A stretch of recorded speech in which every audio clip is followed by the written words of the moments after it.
My name is Daniel Suarez. I'm the Senior Conservation Manager at Audubon Great Lakes and one of the partners on the Little Calumet River Conservation Collaborative.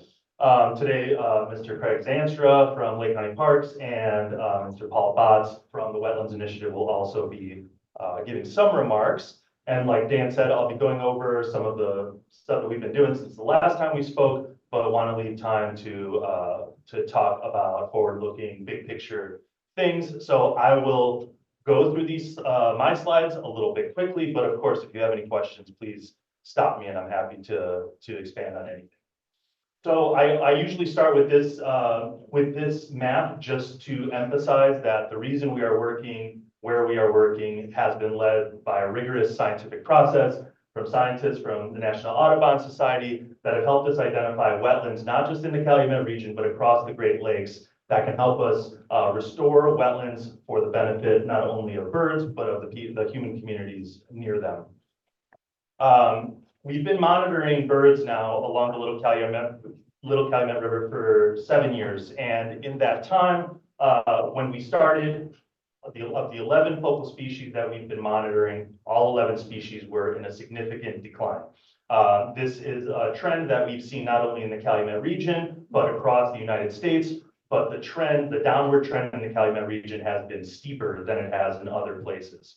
And so the graph that you're seeing now might not be quite the exponential kind of upward curve that you might think, but this is a good sign. All 11 species that we've been monitoring, their populations have stabilized over the last 7 years. And this is in the face of everywhere else outside of the region, those numbers are continuing to come down, which shows that the work that we're doing on the ground, the management is working. You'll see these little blue dots represent the counts for the year. And some years those numbers are higher, some years those numbers are lower. And it's important to remember that over the last 4 years, we've started a new cycle where we're still kind of trying to wrap our heads around what this really means. And we go from flash floods, which is something that we've been very familiar with, that we've weathered over time. Now we're dealing with flash droughts. And so this period of extremely high water levels and extremely low water levels can make things really difficult for the birds. Most of these species have very specific requirements. They have like a Goldilocks zone where they like it just right. Some like deeper water, some like shallower water. So in these years of extremes, that nuance gets lost a little bit. But overall, the trend is going in a positive direction. And I know this is a little bit hard to read, but the basic gist of it is these are all of the sites that we're monitoring in Indiana. And the two highest performing sites that we have are the Grand Street Marsh and the Highland Heron Rookery, with 8 of our 11 focal species found within them. MLK South Wetlands has 4 of those species, but overall we're really pleased with what we're seeing on the Little Cal, and these numbers have improved since we started in 2017. Again, just to give you a geographic sense for the sites that we've been working on, and thanks to the Wetlands Initiative for pulling together this really nice map. This is showing in kind of like that purplish pink. Those are the sites that we've already been doing on the ground work for a few years now, the Highland Heron Rookery, Grand Street Wetlands, and MLK South. At the same time, we've now gotten funding to do some engineering and design work at the Marshalltown Marsh Complex and the Chase Street Complex. And so all of those other sites in yellow are sites that we've got on our radar that we haven't started work on for various reasons. But across the 10-mile stretch of the Little Cal, there's a lot of action and activity happening right now. So just a really quick snapshot of what we've been doing out in the field since the last time we spoke to you. In 2023, we had the Lake County Parks crew and contractors doing a lot of work in the field for us. So Lake County Parks crew focused in on about 50 acres of intensive management, contractors about 163 acres. They did a variety of things for us last year. So in the left, you can see, which is becoming an activity that we're having to do more and more with the Lake County Parks crew, breaking up Beaver Dam at the Highland Heron Rookery. That is something that we're constantly keeping tabs on, making sure that water is able to enter and exit the site, which has been boosted by the installation of our water control structures, which I'll touch on shortly. Interestingly, last year we did a pilot with an herbicide spraying with a drone. A lot of the contractors are starting to gain capacity in managing drones, which help us have less overspray and less herbicide drift. And those drones could actually get much closer to trees, can get closer to hard to access areas. And the price is coming down, so we're really excited about that and hope to be able to use more drones in the future, because as you can imagine, the alternative being helicopters in residential urban areas usually causes some concern. And also wanted to emphasize that we have our monthly site tours with the Lake County Parks crew, where we visit sites that Emily and the crew are working on, helping them set priorities for future work, evaluate work that's already been completed, kind of brainstorm of new approaches that we need to take if something's not working so well. And that process has been really positive. The crew gets a lot out of it. We get a lot out of it from seeing the sites and being able to talk to Emily closely. So just a really quick snapshot of the three sites that we managed last year. Nothing really major to report at the Highland Heron Rookery. The footprint of the retreatment in kind of greenish blue looks pretty similar to what we've done in previous years, although we did add on a new chunk here on the southeast corner in red here, handling some Phragmites, which surely so close to the wetland there would have recolonize that area. Thank you. Yes. Thanks for the heads up on that. Finished business. And the Grand Street wetland, pretty similar footprint that we had, but we now have a lot more access to the NIPSCO rights of way. Harry at the Wetlands Initiative has been working really closely with Steve Barker to hammer out an access agreement for all of the partners to access these areas when we need to. So that's really positive. And at MLK South, had a similar footprint, also including that NIPSCO right-of-way and the northern portion of the site. And then these portions kind of in the middle part of the site were new treatment zones because, as I mentioned, the water levels have been fluctuating a lot. The last couple of years have been very dry at MLK South. And so when you get dry conditions in an otherwise standing water wetland, those are great conditions for Phragmites to get a foothold in. And so we are dealing with some of that in some of those areas, but overall the work has looked pretty similar to past years. At Marshalltown Marsh and Hatcher Park, we are nearing the end of our 60% engineering and design process with the Coastal States Organization and ECT, who is our engineering firm. We've had a lot of great meetings and feedback where they've been able to incorporate some of our desires into the plan and are helping us understand where some limitations might be down the road as we consider the possibility of remeandering part of the Little Calumet River. On the heels of the grant that we received from NOAA to do community engagement and outreach, we've hired a consultant who is working with all the Little Cal partners in addition to some community groups that we've subcontracted on this.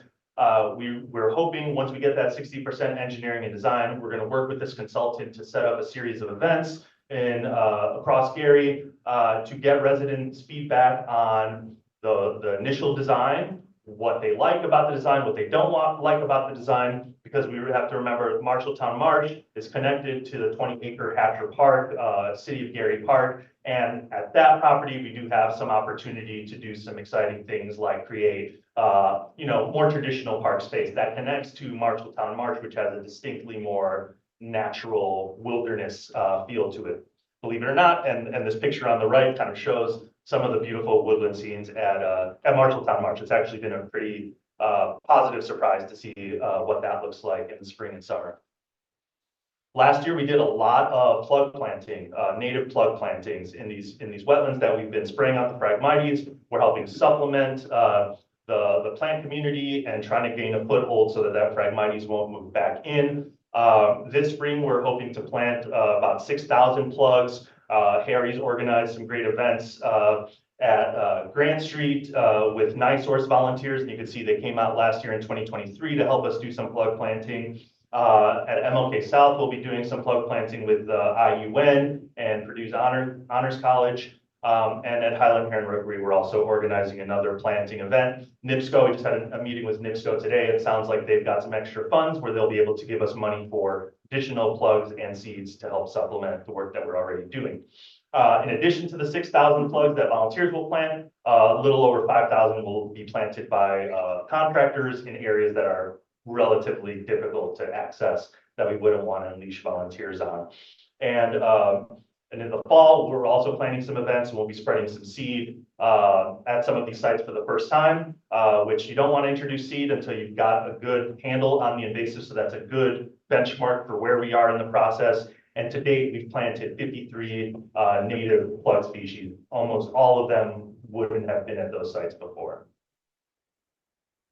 As I alluded to before, we finally have gotten the water control structures installed. And again, I'll keep shouting out Harry because he was the one who weathered the storm with all the permitting and all of the back and forth. That was a good education for all of us, I think, in what it takes to really pull some of this off. But I won't spend too much time on this because I know we've presented on this in the past, but we're not, in addition to being able to control the water levels, we really think we're going to be able to have new tools in our toolbox to combat Phragmites and other invasive species by being able to strategically lower and raise the water levels when we need to. And here's a view of those structures in construction at Highland Heron Rookery and MLK South. And here they are in the fall, right after construction completion. So they're working right now. We've had some of the boards in letting water pool on site. So we're happy about the results so far and really excited to start incorporating water level management into our work. And again, just pointing out that this work that we're doing along the West Branch, the work that is being planned at Hatch Park in Marshalltown is receiving more and more media coverage these days, which is something we're really excited about. That's it for my slides. I'm going to turn it over to Craig Zanstra just for a couple slides and an update on the Lake County Parks crew. So thank you very much.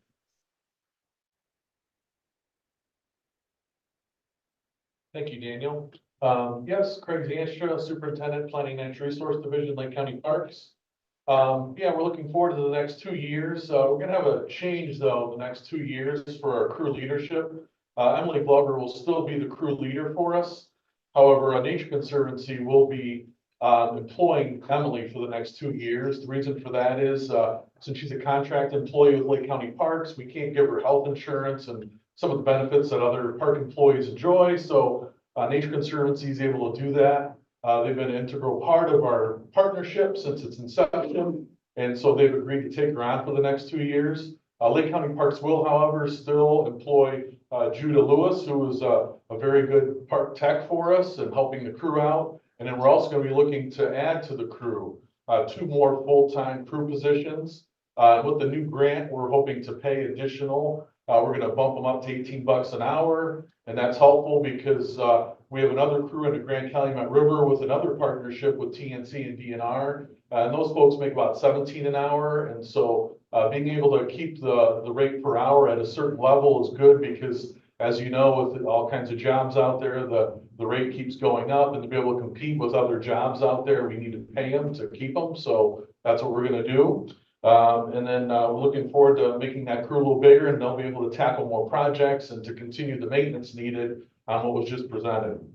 Also, we're going to continue to look at the sites that we mentioned, all that Daniel mentioned. We're doing a lot of work at Hatcher Park, Marshalltown Marsh, MLK South and North, the Grand Street Wetlands, Lake Etta, we do work there as well, and then also at the Highland Heron Rookery. They'll continue to do work in the water control structures and do what we can to keep them open and maintained, and also adjust the water levels as needed with assistance from the other partners. Also, we will continue to utilize other full-time members of our Lake County Parks Planning and Natural Resource Division. We've got 4 full-time park technician, well, actually ecologists that work for our department. They do really good work. They've all got great experience. And so those 4 full-time positions are there for Emily at all times. if there's certain projects we need to work on or certain projects that they need additional help with, our crew's always willing to help them out. Also, I know the Nature Conservancy has some full-time employees as well that chip in for certain projects and certain days where they're working on certain sites. So we're able to mobilize additional crew members, which is very helpful, and it's helped us get a lot of work done. Also, long range, we still want to look at additional projects in the next couple of years. Big for us would still be trying to connect Lake Etta and Three Rivers County Park with the Little Calumet River Trail System. Currently ends at MLK Drive, and I know there's a way we can get that over MLK and then through Marshalltown Marsh and then underneath the Borman Expressway and get that into Three Rivers County Park. If we're able to do that, then we've got Would a be whole rock other avenue. stars. What? Would be rock stars. Well, yeah, and then you can connect into the Lake Station Trail system and then continue east into Porter County. So it will be one Or west to the statewide. that as well, yes. And so it all connects, and then that would connect to the other trail systems in the county as well. So, and as we know, people love their trails, and the more opportunities we give them, the better. And then Lake Etta will continue to be our home base for our crew. It's working out well. We're gonna go ahead and get a new storage container for them delivered to Lake Etta. We've got more equipment, and with a larger crew, we need more space there. So that storage container will help us store the additional materials we need, equipment, and then also when needed, keep our truck inside the storage container at night, so there's no chance of any vandalism going on. And then with that, we'll continue to work with our partners and with the commission, and we appreciate everything that's been done in the last 2 grant cycles. Thank you.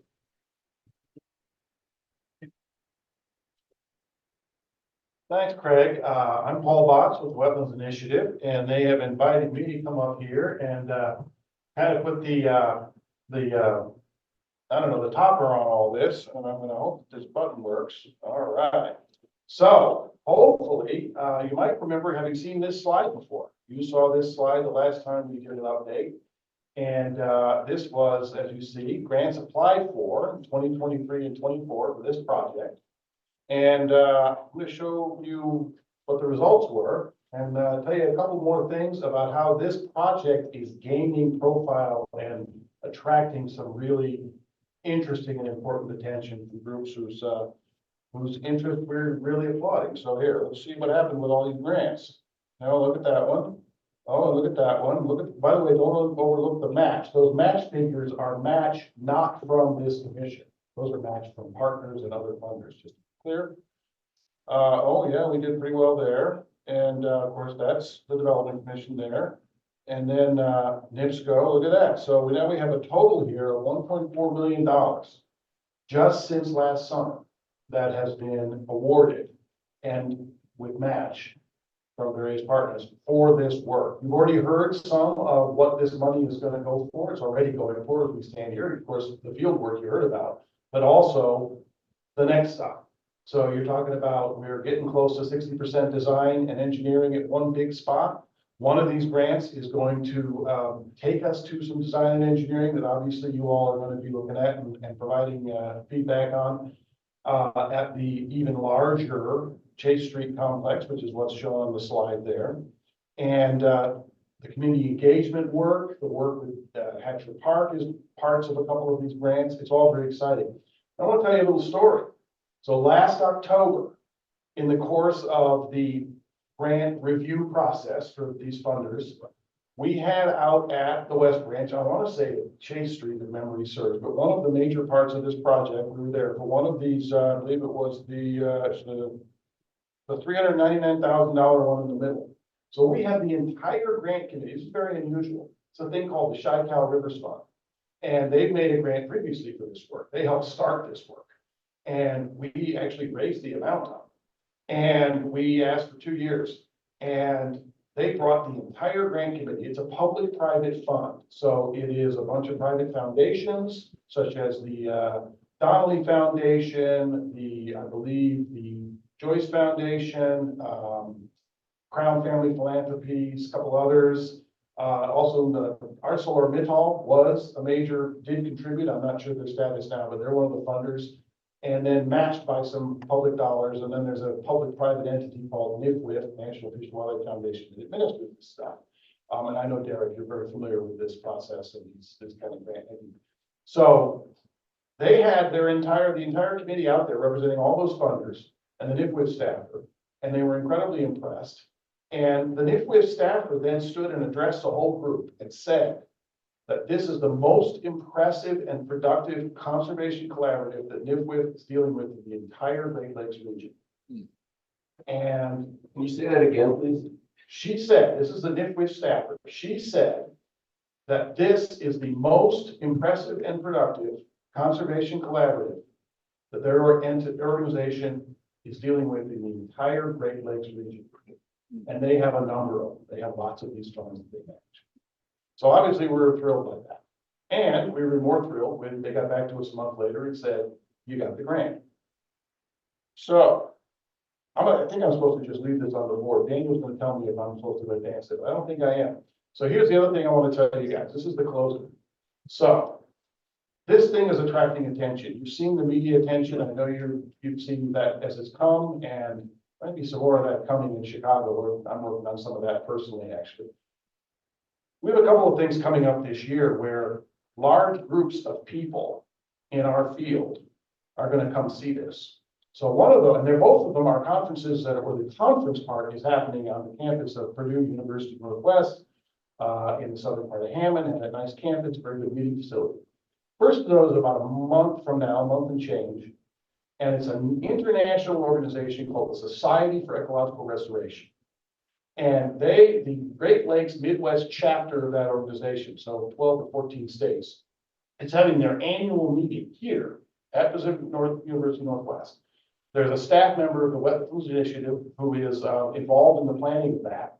All of our organizations are members of this. SCR is, is a lot of public agencies are on and members of it. A lot of all the big organizations like Nature Conservancy, Audubon are all members. A lot of universities that do research in this field are all members, and a lot of smaller groups like the Wetlands Initiative. And they're coming here. They're having their annual meeting there, and they're going on a field trip. I think it's going to be a couple hundred people at the meeting. I expect dozens of them to come out, and they all want to see it. And we're going to do a little bit of tour, and hopefully we don't get rained on. We're going to show them what can be done and what is being done.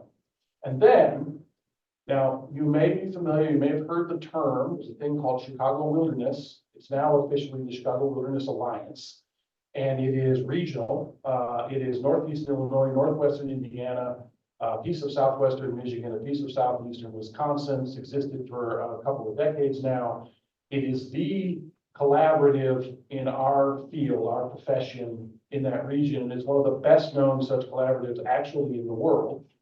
And Chicago Wilderness Alliance is, again, public agencies, private entities, lots of consulting firms belong to it now. Groups like Cardno and D3 are all members of it, et cetera, et cetera. That alliance, every 18 to 24 months, has its big meeting, which is called, they call the Congress, the Chicago Wilderness Congress. And up till now, 25 years of those congresses, it's never been held anywhere but downtown Chicago. It's coming to Purdue University Northwest. That's November 15th. It's an all-day thing. It's the first time ever outside of Chicago. It's the first time in Northwest Indiana, and those two facts are related. I and myself and a couple other people on the executive council of that alliance pushed for this for a year. We're very pleased. And it's going to be 600 to 900 people are going to come to that meeting, and there's going to be field trips the day before. And I happen to know a guy, okay, it's me, who's on the field trip planning committee. So I'm promising you that they're going to be coming to see the West Branch. In fact, they already know about it. We're excited. And this is going to be people from, as far away as Racine, Wisconsin, McHenry County, Illinois, as well as obviously people from here and from Chicago. So this is going to be a big deal. And related to that, some of you may know Victoria Wittig, who is the coordinator of a public-private partnership here in Northwest Indiana. And Victoria has got herself elected as the vice chair of the Chicago Wilderness Alliance, and she is the first person from Northwest Indiana ever to be elected an officer of that alliance.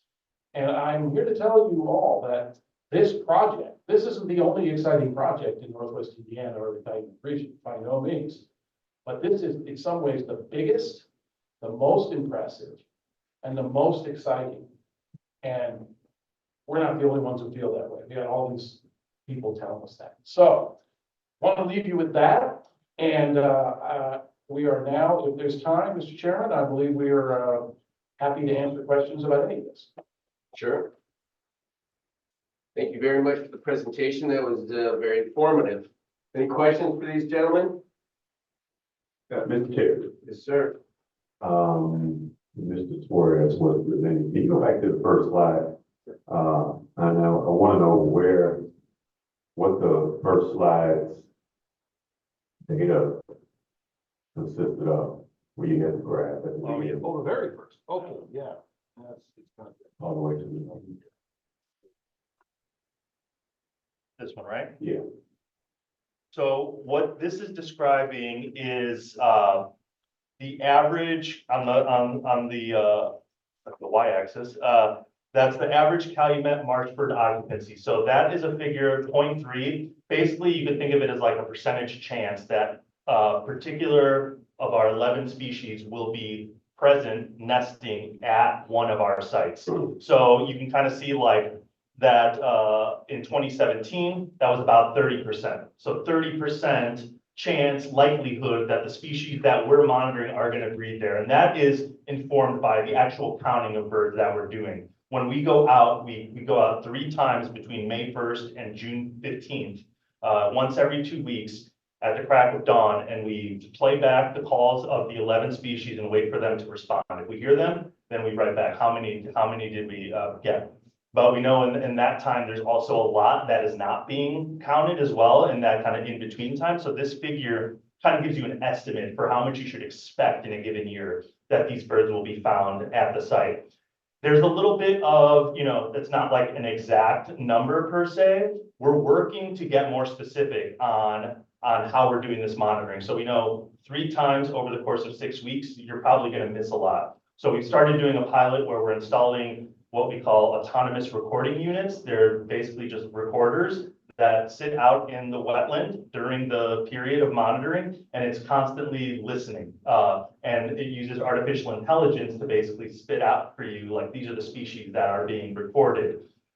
With all artificial intelligence right now, we're kind of calibrating how accurate that really is. But soon we're going to have a much better picture. We're also starting to experiment with eDNA, so collecting water samples at some of these sites and being able to isolate DNA fragments from some of these species, especially some of the rarer ones, which are very hard to detect. So this number will be hopefully refined and supplemented to give you an even better, more exact idea as to how many of these birds are being found across the entire stretch of the river. So in 2020, so if I interpret the data correct, so because the R squared is what's throwing me off because it's so low. And so I thought maybe it was. Yeah, and you'll have to apologize because I deliver the message of the scientists, but the numbers themselves are something I'm not involved with. So I can't get that much more specific with you, unfortunately.